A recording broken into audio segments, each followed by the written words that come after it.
I just realized that Ariana truly did switch up positions, embodying her art. I mean, look at her last two album covers compared to this one.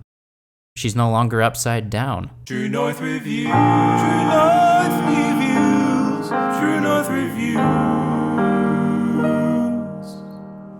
Hey there, welcome to True North Reviews. My name is Ryan, and today we are discussing the Ariana Grande record, Positions. American pop singer and actress Ariana Grande, we should all know her by now. She is a pretty big pop star who takes inspiration from Whitney Houston and Mariah Carey. 3 years in a row, we are talking about an Ariana album on this channel, and each time I am hard-pressed to find another pop singer who can match the sheer dynamic or lofty range of her vocals. As Grande has done over the past 2 album cycles, she has acquired the most critical acclaim in her career to date. That was coming off what I thought was a hit or miss record in Sweetener, and then of course followed up with Thank You Next. After taking another short break from music in a pandemic-stricken world of 2020, she joined forces with Justin Bieber, the Biebs, on a doo-wop influenced single, Stuck With You.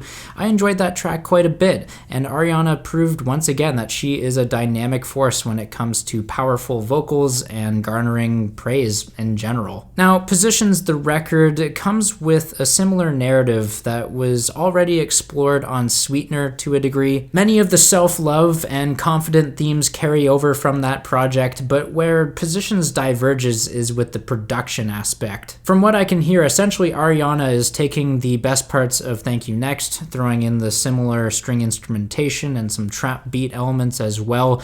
This record, in a way, is like Ariana's redo or remake of Sweetener, minus the clunky and mismatched chemistry between her and Pharrell. The title track and lead single Positions dropped a little over a week prior to this album. In fact, this record is meant to be a surprise release. Much to my surprise, though, Positions hit me as a repetitive and somewhat bland single. As far as Ariana singles go, it was relatively underwhelming, especially with the generic and stagnant instrumental that loops over what felt like too many times. However, with the context of the full record, while I still find Positions lackluster compared to other Grande singles, I have quickly grown on it, and I can't deny its pop sensibility and infectious vibe. So that brings us up to date with this album's release, and moving into the rest of the track list, there's not too many songs that are out of the ordinary or veer far off from what many fans are used to hearing from Grande. Over the years, she has stylistically pinned down her identity and MO, and I don't see her changing what has been working for her anytime soon. However, that doesn't mean that she can't learn new tricks or pull out new stops, as the opening track Shut Up unveils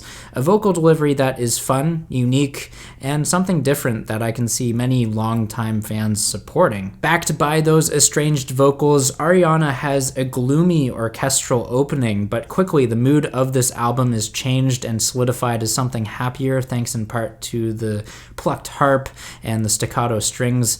They sound like they're straight out of the We, Me theme song. Very bizarre, but trust me, it works with the track. Keeping the strings around for the next song while adding in some modern trap beats, Ariana blatantly states her sexual intentions on 34 plus 35, the answer being the number that calculation is equal to. The track, though, is lighthearted and bubbly enough that I can see the appeal musically, although it really does make an older song like Into You look tame and meant for a children's audience in comparison. Sexual subject matter aside, Ariana uses lyricism to her advantage on this record. She not only empowers the female sex because of it, but she also highlights her maturity through loss and grief. This is particularly the case on the cut Just Like Magic, where Grande exclaims that she's losing friends left and right, but she just sends them love and light. On top of an already catchy hook about finger snapping, I can't find any serious fault in this song either. Now, Ariana has always shined as a solo vocalist, enough so that she could probably handle any part that is handed to her, but it's also nice to hear the collaboration with The Weeknd on the track Off the Table. Upon first listen, this track was jaw-dropping. It gave me instant chills. The performance and the chemistry between the two are insane. Abel and Ariana just continue to dazzle as singers, and they prove that they're among the most virtuosic in mainstream pop, period. Off the Table, yes, while it might not be as iconic as The Weeknd's previous collab with Ariana on Love Me Harder, it is still very much a respectable duet and I enjoy it. As far as the other features go on Positions, the Doja Cat appearance on Motive is alright. I don't necessarily see it tailored for Doja Cat specifically like Off the Table was for The Weeknd.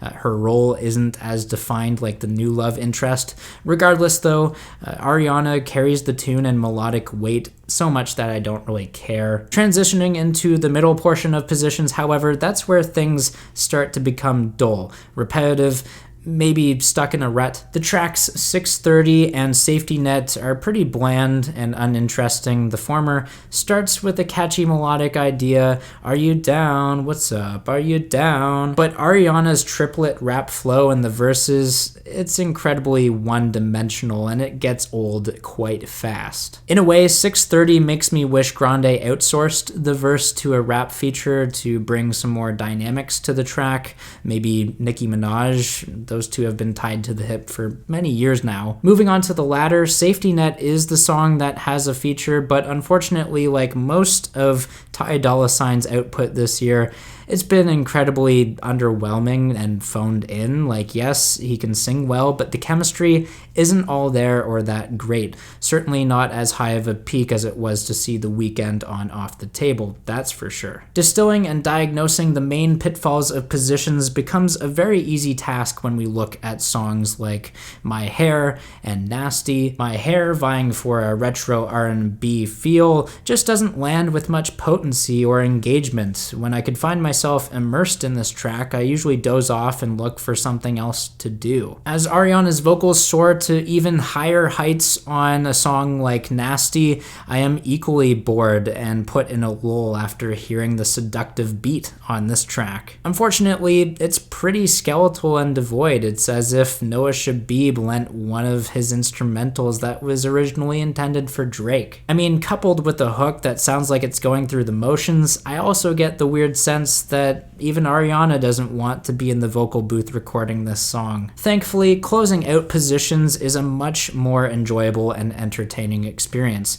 The keys and strings on Love Language give this track an orchestral or Kanye late registration aura. Simultaneously, the tag section at the end of that track comes out of nowhere. It's pleasant, but might throw off the pacing of the record a little bit in my opinion. Ending this record on an absolute high though is the cut Point of View, which summarizes all the love that Ariana is searching for in herself. Essentially condensing this record into one song, POV is decked out with all the instrumentation that is at the core of this record while flaunting the gorgeous vocals of Ariana. Not only is the song a perfect branching off point from Thank You Next, but the chord progression reveals something deeper. I love how Ariana shapes her vocals around this chord progression, but she doesn't stop there. She also uses the composition as an impromptu motivation for her performance. It's as if the writers and producers just gave her the freedom to throw vocal takes out there and go off script. This shouldn't come as a surprise to many, given that Grande has accumulated so many records and critical success even. It's just nice to hear her vocals expressed to her potential and not restrained or milked for the sake of a label. Looking ahead into the future, I sincerely don't know how else she can improve or impress vocally. So high expectations are the threshold going forward with Ariana. As far as quality is concerned, Positions for me is landing somewhere between Sweetener and Thank You Next. You guys might expect me to have some radical opinion on this album, but the truth is, it's a good middle ground record that doesn't have me hating on any particular song. On the other hand, there's no song on this record that deserves immediate attention. After all, there is no big Max Martin single this time round. As a whole though, I do want to stress that this is an enjoyable album. A bunch of the songs towards the middle portion, yeah, they might hold this record back from critical acclaim, but again, there's no outright trash songs. So yes, while it is a disappointment to see no improvement over Thank You Next, Positions is still a decent follow-up in my opinion. With all that being said, I am feeling a decent 6 out of 10 on Ariana Grande's Positions. Make sure you guys sound off down below in the comments. Tell me what you guys think of this music, whether you agree or disagree. I'm here to engage with you guys. If you'd like to leave a like, subscribe if you're new in town, I'd appreciate that as always. Thanks for watching and have a rockin' day.